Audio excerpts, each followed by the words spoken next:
ఇది రియల్‌గా నాకు తెలిసిన వాళ్ళకి జరిగిన స్టోరీ.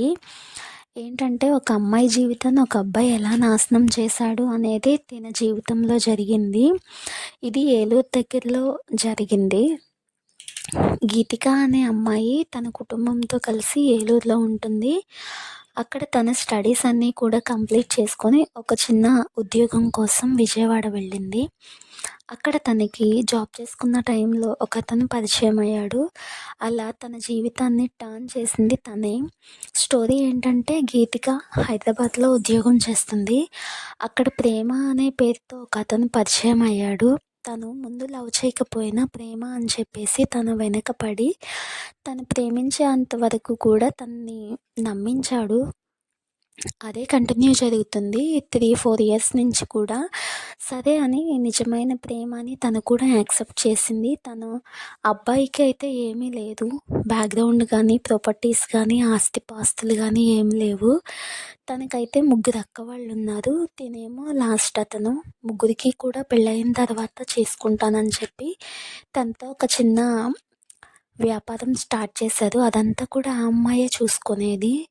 వాళ్ళ జీవితం అలా సాగిపోతుండగా మరి మధ్యలో ఏమైందో తెలీదు. మా అక్క వాళ్ళకి పెళ్ళయిన తర్వాత నేను చేసుకుంటానని చెప్పాడు. తను కూడా ఆ కండిషన్‌కి ఓకే చెప్పింది. ఓకే చెప్పి బాగున్న టైంలో కూడా తనకి తెలియకుండా ఏదో చేస్తున్నాడని ఒక చిన్న డౌటయితే తనకొచ్చింది. ఇంతలో సరే అని ఉన్న నమ్మకంతో లైట్ తీసుకుంది. తను మ్యారేజ్ చేసుకున్నాక తన లైఫ్ ఏంటని చెప్పి ఆలోచించుకుంటుంది. మ్యారేజ్ చేసుకొని తన ఫ్యామిలీ బాగుండాలి అని చెప్పి తను ఆలోచిస్తూ ఉంటుంది.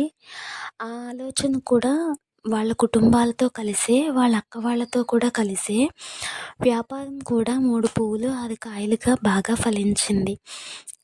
ఫలించిన దాంట్లో మొత్తం కూడా ఆ అబ్బాయికే పెట్టింది. కనీసం తినటానికి కూడా లేని అతన్ని ఆస్తిపరుణ్ణి, పెద్ద కారు, హౌసు, పొలము అన్నీ కూడా తన వల్లే కొనుక్కున్నారు. గోల్డ్ కూడా తనే కొనిపెట్టిందంట. మొత్తం బిజినెస్ పార్ట్నర్స్ కూడా చాలామంది యాడ్ అయ్యారు. ఇప్పట్లో తనైతే అందరికన్నా కూడా కొంచెం డబ్బున్నవాడే. కానీ అంత చేసిన తిన్నైతే తనను వదిలేశాడు. పట్టించుకోవడం మానేశాడు. ఎందుకా అని చెప్పి తిను ఆరా తీస్తూ ఉండంగా తను ఒక రిలేషన్‌షిప్‌లో ఉన్నాడని తెలిసింది వాళ్ళ ఫ్రెండ్స్ ద్వారా. వాళ్ళ ఫ్రెండ్స్ ఏంటంటే, రిలేషన్ ఉందని చెప్పి వాళ్ళకి తెలుసు. కానీ తిన దగ్గర మాత్రం ఎప్పుడూ ఓపెన్ అవ్వలేదు. వాళ్ళ ఫ్యామిలీ మెంబర్స్‌కి కూడా తిన గురించి తెలుసు. అందుకని చెప్పి తను అది నమ్మలేదు. కానీ తిను వ్యాపారంలో మాత్రం బిజీగా ఉంది. ఎప్పుడు సంపాదించి తనకే ఇచ్చేది. తను బాగున్నాడు. తిను మాత్రం ఎప్పటిలాగే అక్కడే ఉంది. తన జీవితం అంచెలంచెలుగా ఎదుగుతానే ఉంది. ఆ ఎదిగే టైంలో కూడా తన గురించి పాజిటివ్‌గానే ఉంది తప్ప నెగెటివ్ థింకింగ్ అయితే లేదు.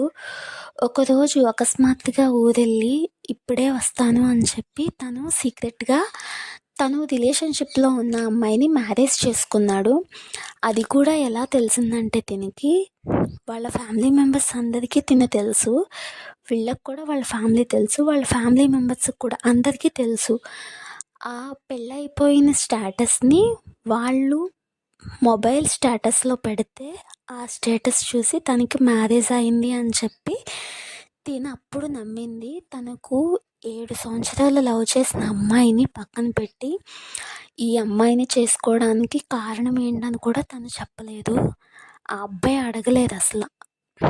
తినకి ఇలా ఏంటి అని చెప్పి ఆ అబ్బాయి అంత మోసం చేసినా సరే తిను ఇంకా అక్కడే వర్క్ చేస్తుంది. తనెందుకు అక్కడే వర్క్ చేస్తుందా, తనకేమైందా అని చెప్పేసి ఇప్పటి వరకైతే ఎవరికీ తెలీదు. తనకే తెలుసు. ఇదంతా మర్చిపోవడం తన వల్ల అవ్వక తను మెంటల్‌గా డిస్టర్బ్ అయిపోయింది. డిస్టర్బ్ అయిపోయి తనేం చేస్తుందో కూడా తెలియట్లేదు. మొత్తం అబ్బాయి ఫ్యామిలీ అందరికీ కూడా ఆ అమ్మాయి గురించి తెలుసు. అమ్మాయి ఫ్యామిలీ అందరికీ కూడా ఆ అబ్బాయి గురించి తెలుసు. కానీ చీమకు కూడా అనుమానం రాకుండా తను మ్యారేజ్ చేసుకున్నాడు. తనకి ఆస్తి ఉంది, ఐశ్వర్యం ఉంది, అందం ఉంది. చుట్టుపక్కల బ్యాక్‌గ్రౌండ్ కూడా కొంచెం ఇప్పుడు బానే ఉంది. ఒకప్పుడైతే బాగోలేదు. ఆ పరిస్థితిలో కూడా తిను ఎంత సపోర్ట్ చేసినా తనకి గాని, తనకు తెలిసేలా కానీ ఒక్క మాట కూడా చెప్పకుండా కనీసం మ్యారేజ్ ఆపడానికి కూడా తనకి ఎలాంటి ఆప్షన్ లేదసల. తన పక్కన వాళ్ళు కూడా మ్యారేజ్‌కెళ్లారు గానీ, ఇలా జరిగిందయితే అని తనకైతే చెప్పలేదు. ఆ సిట్యుయేషన్‌లో తన పరిస్థితి అయితే ఎలా ఉంది, ఎంత దారుణంగా ఉందంటే అదసలెవ్వరూ వర్ణించలేరు. ప్రేమించిన అబ్బాయి అంత మోసం చేసి, తన కుటుంబం కూడా అంత మోసం చేసి, తనని అంతలా ఏడిపించారు. ఆ పాపం తనకి తగులుతుందా అని చెప్పేసి అంటే నా ఒపీనియన్ అది. తనేం కోరుకుంటుందో గానీ, తన జ్ఞాపకాలతో, తను చేసిన ఇదితో అంత గొప్పవాడిగా చేసిన తనని, తను అలా మోసం చేశాడని చెప్పేసి ఆ అమ్మాయి బాధపడుతుంది. ఆ అబ్బాయి బాధలో ఉండి ఆ అమ్మాయి మెంటల్‌గా డిస్టర్బ్ అయిందసలు. మెంటల్‌గా, ఫిజికల్‌గా అన్ని విధాలుగా కూడా మోసపోయింది. ఇలానే ఉంటూ తను ఒకరోజు సూసైడ్ అటెంప్ట్ చేసింది. ప్రెజెంట్ నౌ తనైతే హాస్పిటల్‌లో ఉంది. ఆ కుటుంబాన్ని మొత్తం కూడా ఆ అబ్బాయి మోసం చేశాడు. ఇలాంటి వాళ్ళు ఈ జనరేషన్‌లో ఉన్నారు అంటే మనం నమ్మొచ్చు. కానీ 19స్ బ్యాచ్‌లో కూడా ఇలాంటి వాళ్ళు ఉన్నారా అసలు? ఒక అమ్మాయిని ఇంతలా మోసం చేసి, వాడుకుని, ఆ అమ్మాయి వల్ల పైకొచ్చి తన జీవితాన్ని నాశనం చేశాడు. ఆ అబ్బాయి పరిస్థితి మరి ముందు ముందు ఎలా ఉంటుందో అన్నీ తెలిసి వాళ్ళ ఫ్యామిలీ ఎందుకు అలా చేశారో, వాళ్ళ ఇంట్లో కూడా ఆడపిల్లలు ఉన్నారు కదా! ఈ పాపం తనకి తగులుతుందంటారా? దేవుడు నిజంగా అతన్ని శిక్షిస్తాడా? అసలు ఆ అమ్మాయి జీవితం ఏమవుతుందో కూడా తెలీదు. ఆ కుటుంబం మొత్తం రోడ్డు మీద నిలబడిపోయింది. ఎందుకంటే ఇప్పుడు అందరికీ తను లవ్ చేసిన విషయం తెలుసు. తన దగ్గర వర్క్ చేస్తుందని కూడా తెలుసు. అలాంటి అమ్మాయి గురించి మామూలుగా ఉన్న వాళ్ళని అన్ని విధాలుగా మాట్లాడతారు. తినని మాట్లాడుకోదా? సమాజం ఎలా తీసుకుంటుంది దీన్ని? అసలు తను ముందు ఎలా రికవరీ అయితుంది?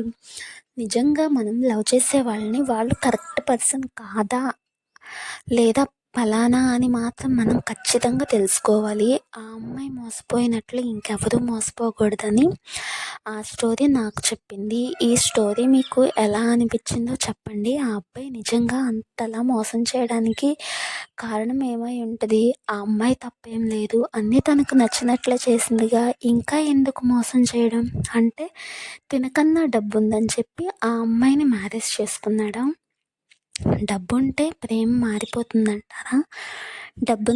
డబ్బుకి ఉన్న వాల్యూ ప్రేమకి లేదంటారా? ఈ సిచ్యువేషన్ ఎలా ఉంటుందో తను నెక్స్ట్ చెప్తానంది. మీరు కామెంట్